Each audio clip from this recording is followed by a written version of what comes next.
হযরত মুসা আলাইহিস সালামের উম্মতকে আল্লাহ তাআলা দিয়েছিলেন খুলুকে হাসান। হযরত ঈসা আলাইহিস সালামের উম্মতের জন্য দিয়েছিলেন খুলুকে করিম। আর সর্বশ্রেষ্ঠ নবী নবীজি মুহাম্মদুর রাসূলুল্লাহ সাল্লাল্লাহু আলাইহি ওয়াসাল্লামের জন্য যে বিধান দিয়েছেন, যে চারিত্রিক বৈশিষ্ট্য আর গুণাবলীর ঘোষণা দিয়েছেন, সেটি হলো খুলুকে আজিম। মেরে মুহতারাম দোস্ত, খুলুকে হাসান কাকে বলে?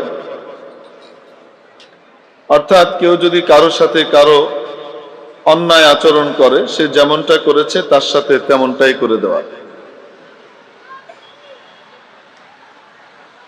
যতটুকু করেছে অতটুকুই করে দেওয়া।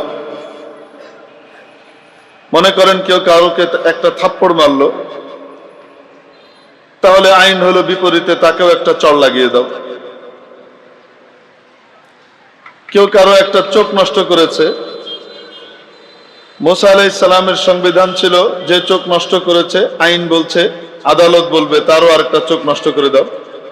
রব্বেদুল জালাল সূরাতুল মাইদার মধ্যে তাদের এই বিষয়টিকে চিত্রিত করেছেন এভাবে: وَكَتَبْنَا عَلَيْهِمْ أَنَّ النَّفْسَ بِالنَّفْسِ وَالْعَيْنَ بِالْعَيْنِ وَالْأَنْفَ بِالْأَنْفِ وَالْأُذُنَ بِالْأُذُنِ وَالسِّنَّ بِالسِّنِّ وَالْجُرُوحَ قِصَاص। আমি তাদের জন্য যে বিধান দিয়েছিলাম, সে বিধানটা ছিল প্রাণের বদলে প্রাণ, চোখের বদলে চোখ, নাকের বদলে নাক, কানের বদলে কান, দাঁতের বদলে দাঁত। যেমন করেছে ঠিক তেমনটাই। হযরত ঈসা আলা নবিয়িনা ওয়া আলাইহিস সালাতু ওয়াস সালামের উম্মতের জন্য যে বিধান দেওয়া হলো, তোমাকে একটা চড় মারলে আরেকটা গাল পেতে দাও, মাফ করে দাও। শুধু মাফ, শুধু কি মাফ। তোমার উপর জুলুম করেছে, তোমার দাঁত ফেলে দিয়েছে, তোমার কান কেটে দিয়েছে, তোমার চোখ উপড়ে ফেলেছে, মাফ করে দাও। আল্লাহ রাব্বুল আলামিন সর্বকালের সর্বশ্রেষ্ঠ নবী, সর্বশ্রেষ্ঠ মানুষ, সর্বশেষ নবী নবীজি মুহাম্মদুর রাসূলুল্লাহ সাল্লাল্লাহু আলাইহি ওয়াসাল্লামকে যে খুলুক, যে চারিত্র মাধুরী দান করলেন, সেটা এর চেয়ে অনেক উন্নত, অনেক ঊর্ধ্বের। ওনার শরীয়তের ভিতরে দিয়ে রাখলেন, মজলুম তার জালেমের কাছ থেকে যদি বদলা নিতে চায়, যতটুকু করেছে অতটুকু বদলাও সে নিতে পারে। যদি ক্ষমা করে দিতে চায়, ক্ষমাও করে দিতে পারে।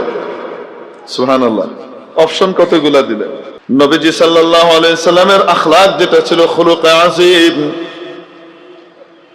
সেটা হলো কেউ তোমার সাথে খারাপ আচরণ করেছে, সেই খারাপ আচরণের বিনিময়ে তুমি তার সাথে ভালো আচরণ করো। তোমাকে বিষ দিয়েছে, তুমি মধু দাও। তোমার পথের মধ্যে কাঁটা বিছিয়েছে, তুমি ফুল ছিটিয়ে দাও। সুবহানাল্লাহ। ওয়া আহসিন ইলা মান আসাআ ইলাইক, যে তোমার সাথে খারাপ আচরণ করলো, তোমার অধিকার আছে খারাপের বদলা খারাপটা নেওয়ার, তোমার অধিকার আছে ক্ষমা করে দেওয়ার।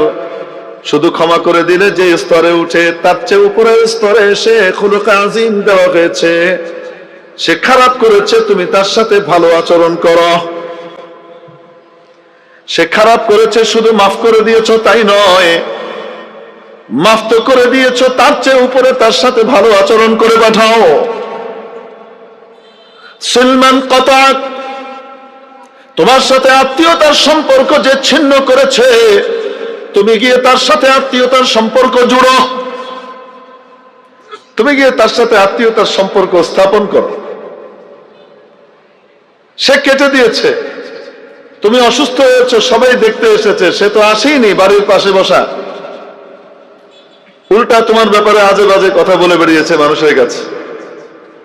সে আত্মীয়তার সম্পর্ক ছিন্ন করেছে, তুমি সুস্থ হয়ে আসার পরে তুমি শুধু সম্পর্ক তাকে ক্ষমা করে দিবে তা নয়, বরং তার কাছে কিছু হাদিয়া নিয়ে গিয়ে তার সাথে সুসম্পর্ক তৈরি করার চেষ্টা করো। সিলমান কাতাআক ওয়াফু আম্মান যালামাক, যে তোমার সাথে খারাপ আচরণ করেছে, জুলুম করেছে, ক্ষমা করে দাও। সর্বোপরি তার উপরে উঠে যেটা করবে, ওয়া আহসিন ইলা মান আসাআ ইলাইক, যে তোমার সাথে খারাপ আচরণ করেছে, ব্যবহার করেছে, তার সাথে তুমি ভালো আচরণ করো, ভালো ব্যবহার করো। নবী পাক সাল্লাল্লাহু আলাইহি ওয়াসাল্লামের গোটা জীবনটা এভাবে সাজানো, নবীজির সাহাবীদের জীবনটা এইভাবে সাজানো, সাহাবীদের কাছ থেকে যারা শিক্ষা গ্রহণ করেছেন তাবেঈরা, তাদের জীবনটাও এই নীতিতে সাজানো। সুবহানাল্লাহ। মেরে মুহতারাম দোস্ত আজিজ বুজুর্গ, হযরত হাসান বসরি রাহমাতুল্লাহি আলাইহি বিখ্যাত তাবেঈ, 20 হিজরিতে জন্ম, 110 হিজরিতে ওয়াফাত। হযরত উম্মে সালমা রাদিয়াল্লাহু তাআলা আনহা উম্মুল মুমিনিনের বাড়িতে বড় হয়েছেন। নবীর শিক্ষায় কিভাবে শিক্ষিত হয়েছেন লক্ষ্য করে দেখুন। উম্মুল মুমিনিনের কাছ থেকে কি তরবিয়ত পেয়েছেন সেটা দেখুন।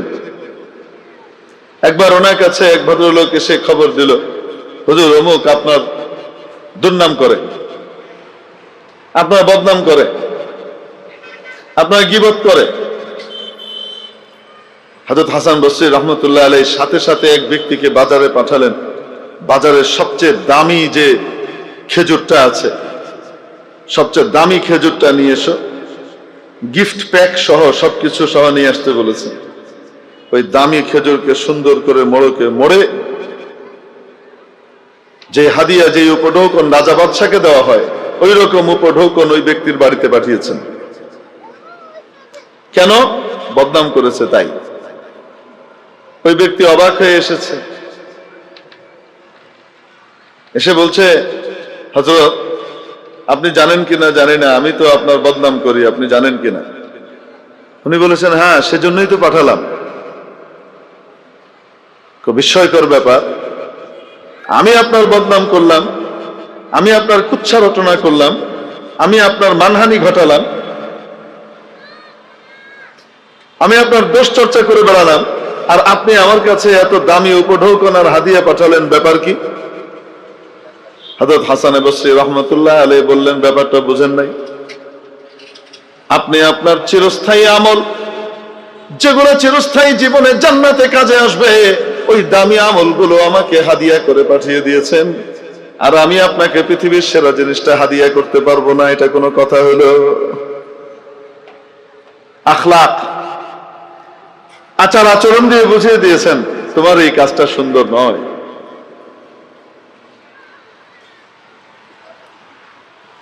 এক বুজুর্গ, আমাদের আকাবিরে দেওবন্দের এক বুজুর্গ, ওনার সামনে এক ভদ্রলোক এসেছেন, টাকনুর নিচে তার কাপড় পড়ছে, ঝুলছে। আপনারা জানেন পুরুষের জন্য টাকনুর নিচে কাপড় পরিধান করা হালাল না হারাম? না জায়েজ। যারা টাকনুর নিচে কাপড় পরে, আল্লাহ তাআলা তাদের উপরে এতটা রুষ্ট হন, কিয়ামতের দিন এত ক্রোধান্বিত থাকবেন তার উপরে, তার দিকে তাকাবেনও না। ওয়ালা ইউযাক্কিহি, এবং আল্লাহ তাকে গুনাহ থেকে পবিত্রও করবেন না, মাফ চাইলেও মাফ করবেন না।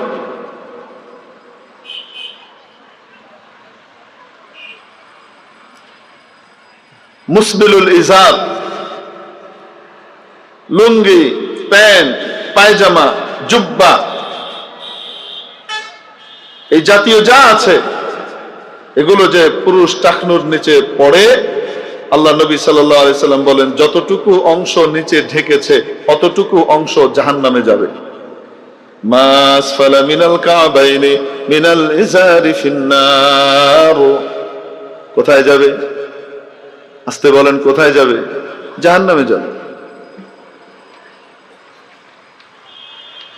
নবীজি সাল্লাল্লাহু আলাইহি সাল্লাম বলে দিয়েছেন। কি অর্থ? যতটুকু জায়গা নিচে ঢেকেছে অতটুকু জায়গা জাহান্নামে যাবে, আর বাকিটুকু জান্নাতে থাকবে। কি বলেন আপনারা? শরীরের ওই অংশটুকু যাবে জাহান্নামে, আর বাকিটুকু জান্নাতে চলে যাবে কেটে। এরকম কি অর্থ? এটার কারণে মানুষ জাহান্নামে যায়।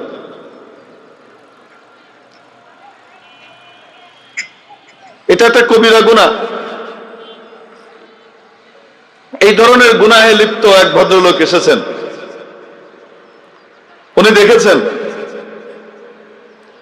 উনি দেখে সবার সামনে বলতে পারতেন খুব কটু ভাবে, তা না বলে বলতে লাগলেন, ভাই, নবীজি সাল্লাল্লাহু আলাইহি সাল্লামের এই হাদিস আছে, আমার খুব ভয় হয়, দেখেন তো ভাই আমার পায়জামাটা ঠিক আছে কিনা, একটু মেহরবানি করে দেখেন তো ভাই আমার পায়জামাটা ঠিক আছে কিনা। উঠে দাঁড়িয়ে কি করতেছে? নিজের পায়জামা দেখাইতেছে। তো যাকে বলছে সেই ভদ্রলোক বলতেছে, হুজুর আপনার পায়জামা তো ঠিক আছে, আমারটা ঠিক নাই হুজুর, আমি ঠিক করে নিচ্ছি। আখলাক। এই জায়গায় যদি বলতেন, ধর্মিয়া জাহান্নামের আমল করে সামনে আসছো, যাও এখান থেকে, আমার চোখের সামনে আসবা না, ধাক্কা দিয়ে যদি ফালায় দিত, এখান থেকে সরাই দিত, কেমন হইতো অবস্থা? ওই বেটা কি কইতো? আদার মিয়া তোমার মতো মোল্লা কত দেখছি, ফাজলামি করার জায়গা পাও না। দেখ, ইসলাহ হইতো না, সংশোধনও হইতো না, উল্টা ওই মৌলবী কেন, সমস্ত মৌলবীর উপরে তার রাগ উঠে যেত। ঠিক ঠিক না? আলেম ওলামা থেকে সে দূরে সরে যেত। আমাদের আকাবিরে দেওবন্দ নবী পাক সাল্লাল্লাহু তাআলা আলাইহি ওয়াসাল্লামের ইসলাহের তরিকাকে এত সুন্দর করে বাস্তবায়ন করে হাতে কলমে দেখিয়েছেন যে এইভাবে ইসলামকে জিন্দা করতে হয়, এইভাবে নবীর তরিকাকে বাস্তবায়ন করতে হয়। দাওয়াত ও তাবলীগের ভিতরে দেখেন এই তরিকা ইখতিয়ার করা আছে। এনাদের তরিকা হলো তার করণীয়টা তাকে শুধু বুঝিয়ে দাও, যেটা না করার সেটা থেকে সে এমনি বেরিয়ে আসে। যেটা তার করণীয় সেটাতে তাকে উঠিয়ে দাও মেহনত করে, তাহলে যেটা না করার ওইটা থেকে সে অটোমেটিক্যালি কি হয়ে আসবে? বেরিয়ে আসবে। যখন তাকে সহি আকীদা শিখিয়ে দেওয়া হবে, তো বাতিল আকীদা থেকে সে এমনি বেঁচে যাবে। যখন সে সহি আকীদাওয়ালার পরিবেশে উঠা বসা করবে, তো গলত আর বাতিল আকীদাওয়ালার খপ্পর থেকে সে এমনি বেঁচে যাবে। ঠিক কি ঠিক না? এজন্য কোন তাবলীগওয়ালাকে আপনি দেখবেন না তারা বলবে যে কবর পূজা হারাম, কবরে সিজদা করা হারাম, এটা করা হারাম, ওইটা করে হারাম, এগুলা বলবে না।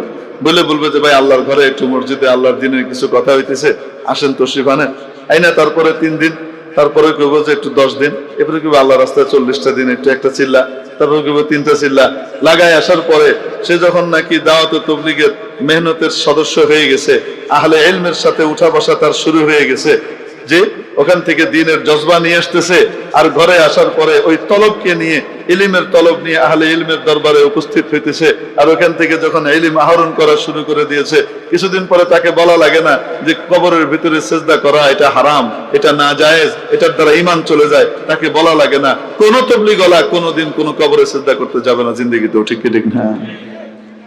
এটাও একটা পদ্ধতি, শুধু নরম ভাবে বলা। মেরে মুহতারাম দোস্ত, আজিজ ও বুজুর্গ, নবী পাক সাল্লাল্লাহু আলাইহি ওয়াসাল্লামের শিক্ষা কি? নবীজি শিখিয়েছেন খাঁটি মুসলমান ওই ব্যক্তি যেই ব্যক্তির মুখ থেকে, যেই ব্যক্তির হাত থেকে, যেই ব্যক্তির আচার আচরণ থেকে অন্য মুসলমান নিরাপদ থাকে। তার মুখের দ্বারা আরেকজন আঘাতপ্রাপ্ত হয় না, আরেকজন মুসলমান তার হাতের দ্বারা ক্ষতিগ্রস্ত হয় না, আরেকজন মুসলমান এর হক তার দ্বারা কখনো নষ্ট হয় না, সে অন্যের হকের দিকেও পরিপূর্ণ খেয়াল রাখে। আল মুসলিমু মান সালিমাল মুসলিমুনা মিন লিসানিহি ওয়া ইয়াদিহি, তার মুখ থেকে, তার শক্তি থেকে আরেকজন মুসলমান নিরাপদ থাকে, এ হলো আসল মুসলমান। মেরে মুহতারাম দোস্ত, আজিজ ও বুজুর্গ, নবীজি সাল্লাল্লাহু আলাইহি ওয়াসাল্লাম শিখিয়েছেন, ওয়াহসিন ইলা জারিকা তাকুন মুমিনা, তুমি যদি খাঁটি ইমানদার হতে চাও, তোমার প্রতিবেশীর সাথে সদ্ব্যবহার করবে, তোমার প্রতিবেশীর সাথে ভালো আচরণ করবে, তাহলে তুমি খাঁটি ইমানদার হতে পারবে। নবীর শিক্ষা, নবীজির আচার আচরণ। নবীজি এই কথা বলেননি প্রতিবেশী যদি মুসলমান হয় তাহলে তুমি তার সাথে ভালো আচরণ করো, তা নয়, প্রতিবেশী মুসলিম হোক, অমুসলিম হোক, হিন্দু হোক, খ্রিস্টান হোক, বৌদ্ধ হোক, নাসারা হোক, নাস্তিক হোক, মুরতাদ হোক, সে যেই হোক না কেন, যেহেতু সে তোমার প্রতিবেশী, অতএব প্রতিবেশীর সাথে তোমার সদ্ব্যবহার করতে হবে। হ্যাঁ, যদি সে মুসলমান হয় তাহলে অধিকার আরেকটু বেড়ে যায়, তাহলে সম্পর্ক আরো বেড়ে গেল, সে প্রতিবেশীও আবার মুসলিম ভাই। ইন্নামাল মুমিনুনা ইখওয়া, ঈমানদাররা পরস্পর একে অপরের ভাই। এখন শুধু সুসম্পর্ক নয়, ভ্রাতৃত্বের মতো সম্পর্ক। সুবহানাল্লাহ। আর যদি সে তোমার আত্মীয় হয় তাহলে তো কয়টা হয়ে গেল? 3টা হয়ে গেল। কিন্তু ন্যূনতম হলো প্রতিবেশী হিসেবে তার একটা হক আছে। তার হকটা কিভাবে হবে? অন্য হাদিসের মধ্যে নবী পাক সাল্লাল্লাহু আলাইহি ওয়াসাল্লাম শিখান, ইযাস্তাকরাদাকা আকরাজতাহু, তোমার কাছে যদি ঋণ চায় তুমি তাকে ঋণ দিয়ে দাও। ইদা, ইদা শব্দটা ব্যবহার করেছেন। ইদা, ইদা এবং ইন এর ভিতরে সামান্য কিছু পার্থক্য আছে, ইলমুল বালাগার ভিতরে, ইলমুল মাআনিতে গেলে পাওয়া যায়। ইদার ভিতরে তাজাদ্দুদের মানা থাকে। যখন সে তোমার কাছে কি চাইবে? ঋণ চাইবে, ঋণ দাও। আরে ঋণ তো দিছি আগে, হেঁটেই তো শোধ করতে পারে নাই। হ্যাঁ, শোধ করতে পারে নাই, অভাবে আছে বলেই তো তোমার কাছে আবার ঋণ চাইতেছে। যদি তোমার ক্ষমতা থাকে তুমি আবার দাও। সে মুসলমান হোক, চাই হিন্দু হোক, খ্রিস্টান হোক আর বৌদ্ধ হোক, সে তোমার প্রতিবেশী। তার বিপদে পাশে দাঁড়াও। ইযাস্তাকরাযাকা আকরাজতাহু ওয়া ইযা আসাবাহু খায়রুন হান্নাতাহু, তার কাছে যদি কোনো ভালো কিছু পৌঁছে, ভালো সুসংবাদ তার কাছে আসে, তার ভালো কিছু হলে তুমি তাকে মোবারকবাদ জানাও। তার মেয়ের বিয়ে ঠিক হয়েছে, তার ছেলের বিয়ে ঠিক হয়েছে, ছেলের বা মেয়ের ভিসা হয়ে গেছে, আমেরিকায় যাওয়ার, ইংল্যান্ডে যাওয়ার, উন্নত কোনো কিছু হওয়ার ব্যবস্থা তার হয়েছে। তুমি অপেক্ষা করো না যে সে তোমাকে কার্ড দিয়ে এসে দাওয়াত দিবে তারপরে তুমি প্রতিক্রিয়া দেখাবে। তুমি জানতে পেরেছো, অগ্রিম গিয়ে তুমি তাকে মোবারকবাদ জানাও, আমার মামনির বিয়ে ঠিক হয়ে গেছে, আলহামদুলিল্লাহ, খুব খুশি লাগতেছে। ভাইজান কোনো চিন্তা করবেন না, মেহমান টেহমান তো আসবে, বিয়ের মেহমান। বাড়িতে যদি জায়গা না হয় আমার বাড়ি খোলা আছে, যে কোনো সময় আমার বাড়িকে ব্যবহার করতে পারেন। খাওয়া দাওয়ার প্রয়োজনে যদি কোনো কিছু লাগে তো আপনার ভাবি আছে, আমরা আছি ইনশাআল্লাহ। বলেন না কেন? ইসলাম, ইসলাম শুধু এটার নাম না। ইসলাম শুধু নামাজের নাম না, শুধু রোজা আর হজ যাকাতের নাম না। ইসলামের ভিতরে যেমন এটার বাহ্যিক লেবাসের, নামাজ রোজা হজ যাকাতের যেমন সর্বোচ্চ গুরুত্ব রয়েছে, ঠিক তার সাথে সাথে সামাজিকতা এবং আত্মীয় স্বজনের হক, প্রতিবেশীর হক, মানুষের হক আদায় করার গুরুত্বপূর্ণ বিধান ইসলামের ভিতরে দেয়া আছে। ঠিক কি ঠিক না? এখন কেউ কেউ মনে করে শুধু সামাজিকতা ঠিক রাখলেই হবে, আমি নামাজ টামাজ না পড়লেও চলবে, রোজা না রাখলেও চলবে, হ্যাঁ, নবীজির লেবাসটা গ্রহণ না করলেও চলবে।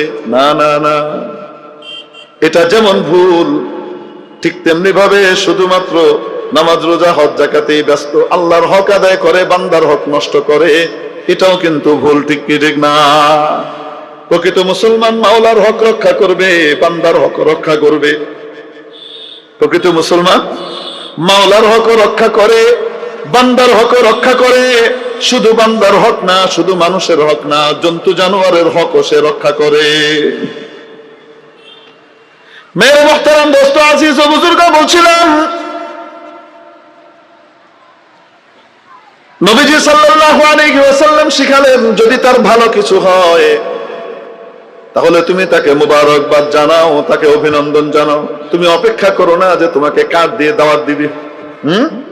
আমরাও তো তাই করি, কি বলেন? তুমি হগলরে যাইয়া কার্ড দিয়া দাওয়াত দিছো, আর আমার ইয়া শেষ দিনও হইলা, আপনি আয়ুক্কা তোমার মাইয়া তোমার ফুরির বিয়া খিবা হয়, আমি দেখি লইব। ফোন একটা করে দিচ্ছে দূর থেকে, আমি তো আপনার হিতাকাঙ্ক্ষী, আপনি তো ওখানে দেখেছেন শুনেছি, মেয়েটার ব্যাপারে একটু যাচাই করে নিয়ে যান, একটু যাচাই করে নিয়ে যান। এটা ইন্দুরের বিষ ঢুকাই দিচ্ছে। ঠিক কি ঠিক না? কি যাচাই করব? আপনি কে? আমার পরিচয় নিয়েন না, আপনারা যাচাই করে নিয়েন। তার পিছনে বেশ কিছু ব্যাপার স্যাপার আছে, তো আমাদের এলাকায় কিছু চর্চা আছে, এর জন্য আপনি একটু যাচাই করে নিন। এই টাইপের শয়তানি ইতরামি আমাদের দেশে মানুষ করে না তো? বলেন না কেন? বিয়ে ভাঙতি দেওয়ার কারবার করে না তো মুসলমান? সে খাঁটি মুসলমান, নামে মুসলমান হয়েছে, এখনো কাজে মুসলমান হয় নাই। ঠিক কি ঠিক না? ইসলাম কি শেখায়?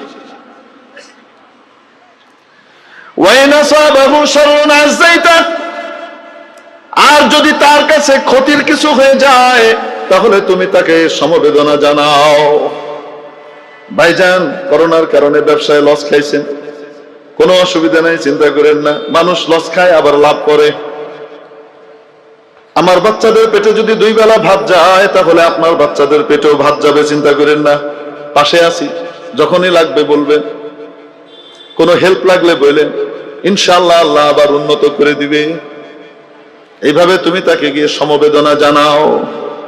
কেউ মারা গিয়েছে, কেউ অসুস্থ হয়ে গিয়েছে, কোনো দুঃসংবাদ এসেছে, সবার আগে তুমি গিয়ে পৌঁছে যাও, তুমি সমবেদনা জানাও। এটা হলো প্রতিবেশীর হক। কি বলে নবীজি? বলে ওয়ালা তারফা জিদারাকা ফাওকা জিদারি জারিকা ফাতাসুদ্দ রিহাহু। সিরাত কাকে বলে? সিরাত এই নবীজির জীবনের বাস্তব যে শিক্ষা, এই শিক্ষাগুলোর নাম সিরাত। মেরে মুহতারাম, শুধু জন্ম নিয়েই আলোচনা করলাম,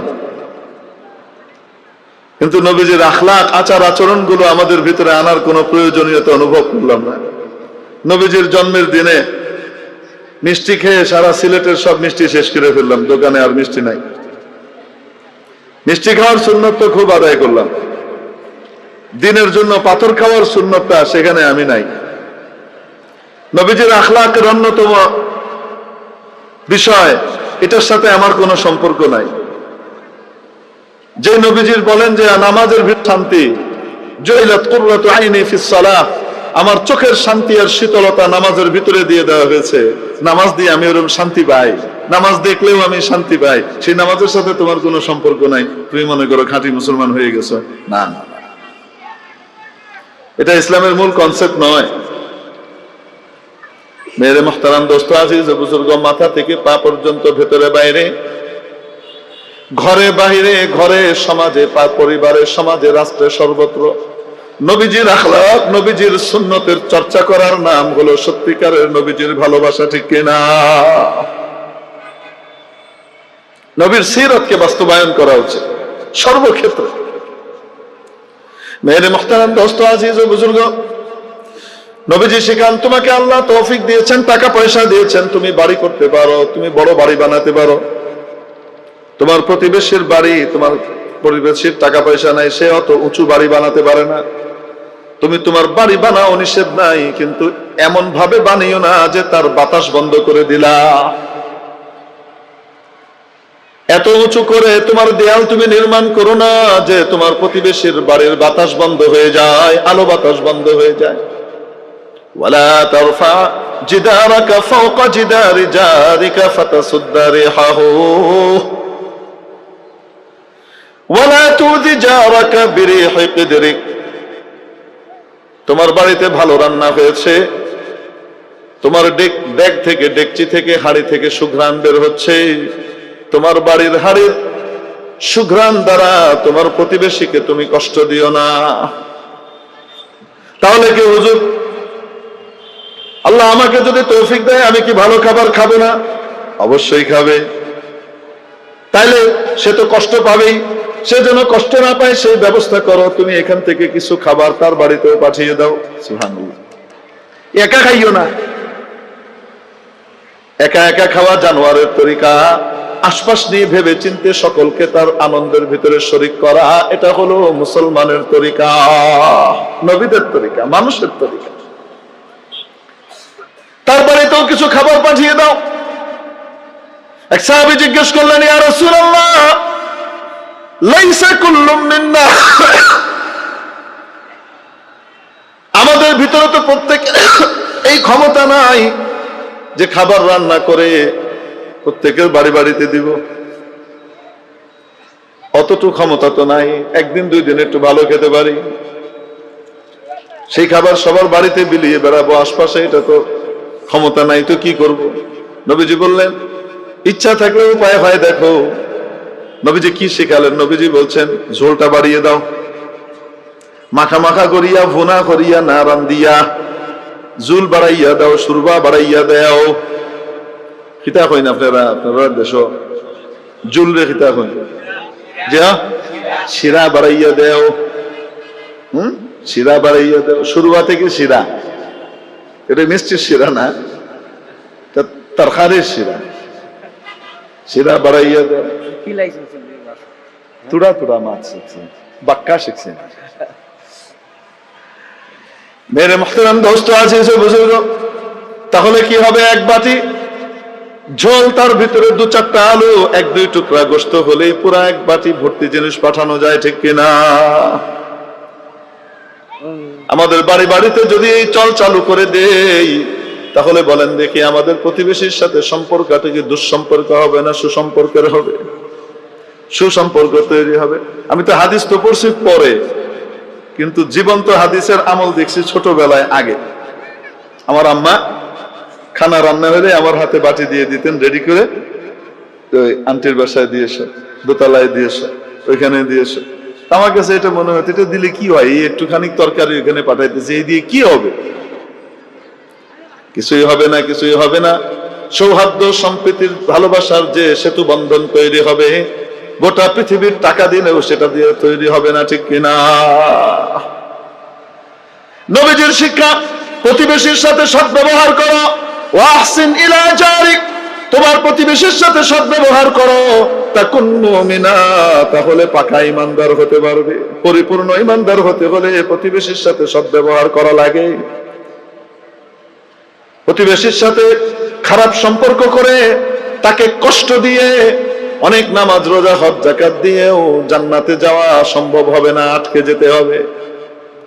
সহিহ বুখারীর মধ্যে এক হাদিস আছে, যুকিরাত ইমরাতুন ইনদা রাসূলিল্লাহ সাল্লাল্লাহু আলাইহি ওয়াসাল্লাম, নবীজির কাছে এক নারী সম্পর্কে আলোচনা করা হলো। বিকাসরাতি সালাতিহা ওয়া কাসরাতি সিয়ামিহা ওয়া কাসরাতি সাদাকাতিহা, তার অধিক নামাজ। ইয়া রাসূলুল্লাহ, ফরজ নামাজ তো পড়ে, সারা রাত নফল পড়ে, ইশরাক পড়ে, চাশত পড়ে, তাহাজ্জুদ পড়ে, আওয়াবিন পড়ে, কিছুক্ষণ পর পরে নামাজ পড়ে। সুবহানাল্লাহ, খারাপ কাজ না ভালো কাজ?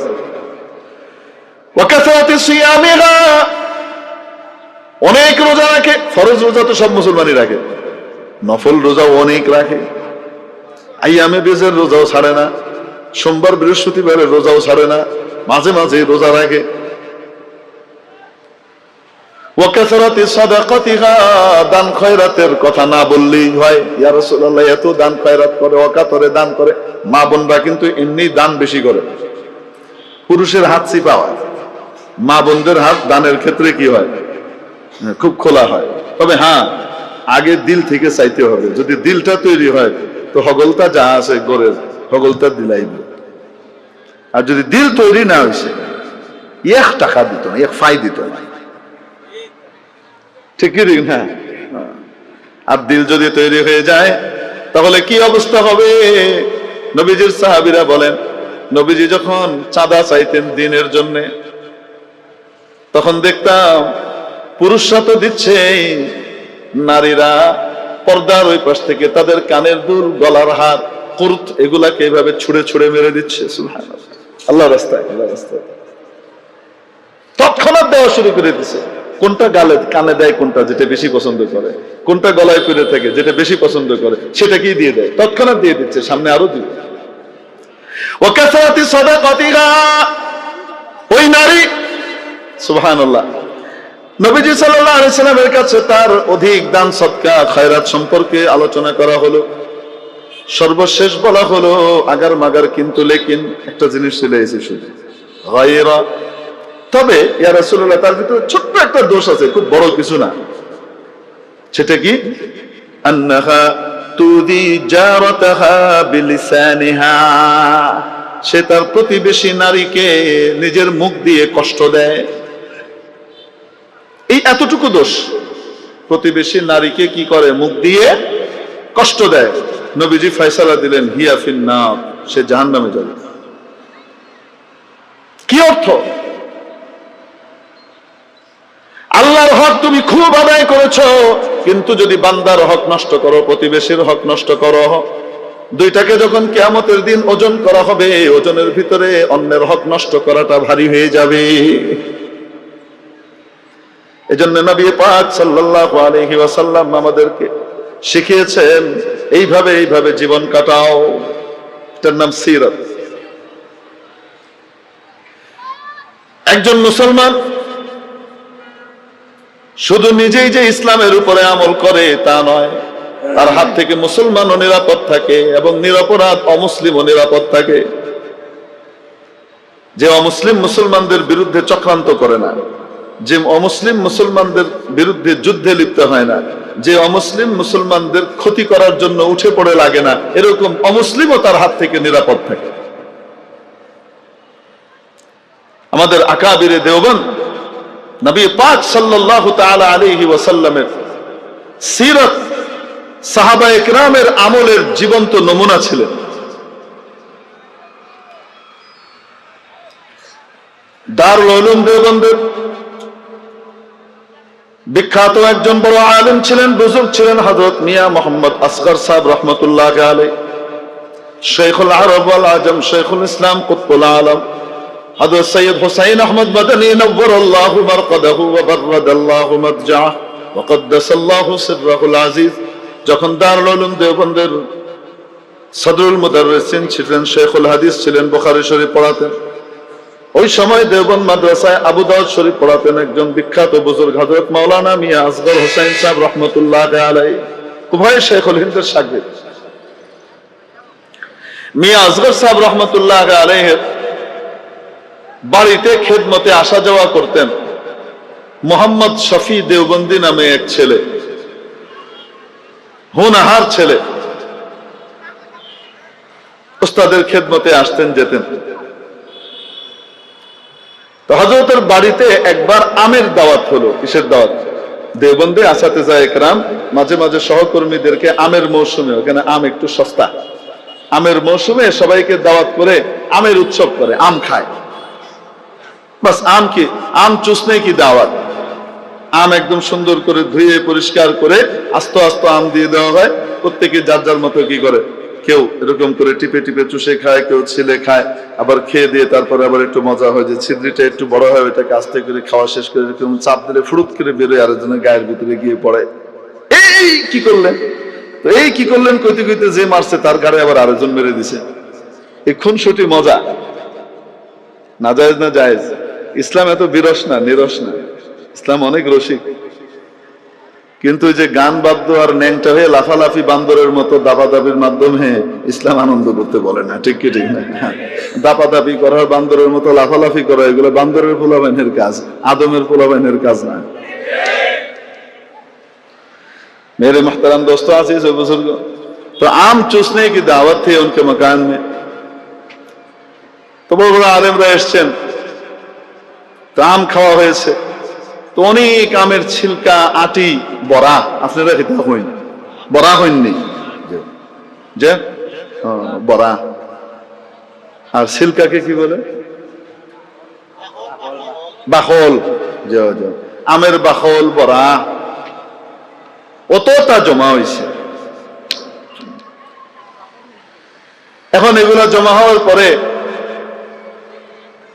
মোহাম্মদ শফি দেওবন্দি, বাড়ি দেওবন্দ, ভবিষ্যতে যিনি মুফতি আজম পাকিস্তান হয়েছিলেন, মুফতি মোহাম্মদ শফি রহমতুল্লাহ আলাইহি, জগৎ বিখ্যাত আলেম।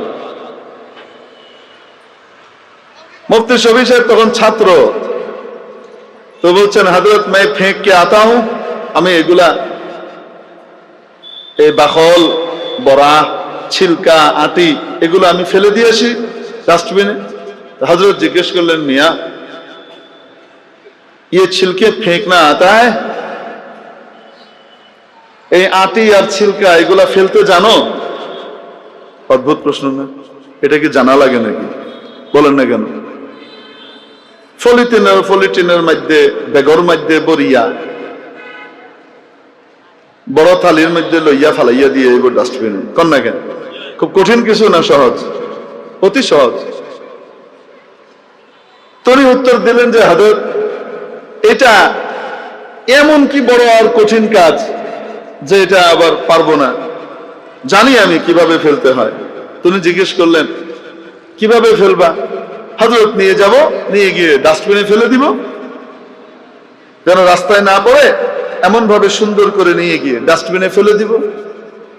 হযরত বললেন না, এভাবে ফেলা যাবে না। কিভাবে ফেলবা? শোনো, তুমি যদি এক জায়গাতে এতগুলো আমের ছিলকা এবং আটি ফেলে দাও, এই দেওবন্দ এলাকাতে বহু মানুষ আছে, বহু মুসলিম আছে, বহু হিন্দু আছে যারা আল্লাহর বান্দা, আল্লাহর বান্দি, যাদের এই ক্ষমতা নাই যে তারা পেট ভরে আম খাবে, বাচ্চাদেরকে আম খাওয়াবে। তারা যখন ময়লা ফেলতে আসবে আর এসে এক জায়গাতে এতগুলো আটি আর এতগুলো দেখবে, বুঝবে এক বাড়িতেই এগুলা খাওয়া হয়েছে, তখন তার মনের ভিতরে একটা কষ্ট আসতে পারে, আহা, আমি তো খেতে পারলাম না, আমার বাচ্চাকে তো খাওয়াইতে পারলাম না। তো তার মনের ভিতরে এই কষ্টটা আসবে। অতএব এইভাবে ফেলা যাবে না। তো কিভাবে ফেলবা? কারো দিলে যেন কষ্ট না আসে, নাও এই ডাস্টবিনে অল্প একটু, ওই ডাস্টবিনে অল্প একটু, আরেকটু দূরে গিয়ে অল্প একটু, আরেকটু দূরের ডাস্টবিনে অল্প একটু, এভাবে অল্প অল্প করে ফেলে আসবা, যেন কারো চোখের মধ্যে না পড়ে, কারো মনে যেন কষ্ট না আসে। সাহাবায়ে কেরামের নমুনা, নবী পাক সাল্লাল্লাহু আলাইহি ওয়াসাল্লামের সিরাতের বাস্তবায়নকারী আমাদের আকাবির দেওবন্দ, উলাইকা আবাই ফাজিনি বিমিসলিহিম ইযা জামাআতনা ইয়া জারীরু আল মাজামিউ। মেরে মুহতারাম দোস্ত, আজিজ ও বুজুর্গ, এটা হলো নবীর শিক্ষা। নবীকে যদি চিনতে হয় তাহলে কোরআনের সাথে সম্পর্ক করতে হবে। কিসের সাথে? আস্তে বলুন। কোরআনের সাথে সম্পর্ক গড়া ছাড়া কখনো মানুষ কি করতে পারে না? নবীর অনুরূপ হতে পারবে না, নবীর সিরাত নিজের জিন্দেগিতে আনতে পারবে না। হযরত সাদ ইবনে হিশাম ইবনে আমির, একজন তাবেঈ, উনি হযরত আম্মা জান আয়েশা সিদ্দিকা রাদিয়াল্লাহু তাআলা আনহার কাছে আসলেন। নবীজির ইন্তেকালের পরের কথা, মুসলমান হয়েছেন। আম্মা জানের কাছে এসে হাদিস শিখছেন। তো বিভিন্ন মাসআলা জিজ্ঞেস করলেন। সহিহ মুসলিমের ভিতরে এই রিওয়ায়াত আছে। বিভিন্ন মাসআলা জিজ্ঞেস করলেন। জিজ্ঞেস করে এক পর্যায়ে বললেন, আম্বিইনি আন খুলুকিন নবী সাল্লাল্লাহু আলাইহি ওয়াসাল্লাম, আমাকে নবী পাক সাল্লাল্লাহু আলাইহি ওয়াসাল্লামের চরিত্র, আখলাক, আচার ব্যবহার সম্পর্কে একটু বলেন। তো উনি জিজ্ঞেস করলেন, আলাস্তা তাকরাউল কোরআন, তুমি কি কোরআন পড়ো না?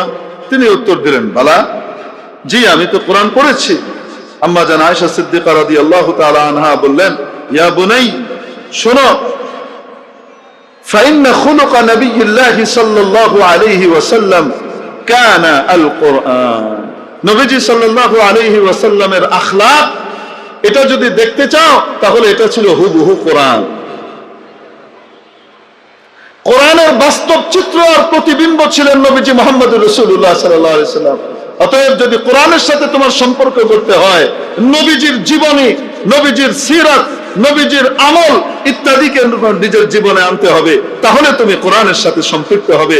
আর যেই ব্যক্তি কোরআনের সাথে সম্পৃক্ত হয়, সেই ব্যক্তি আল্লাহর কাছে মর্যাদাপ্রাপ্ত ব্যক্তি হয়, সেই ব্যক্তি সত্যিকারের মানুষ হিসেবে পরিগণিত হয়।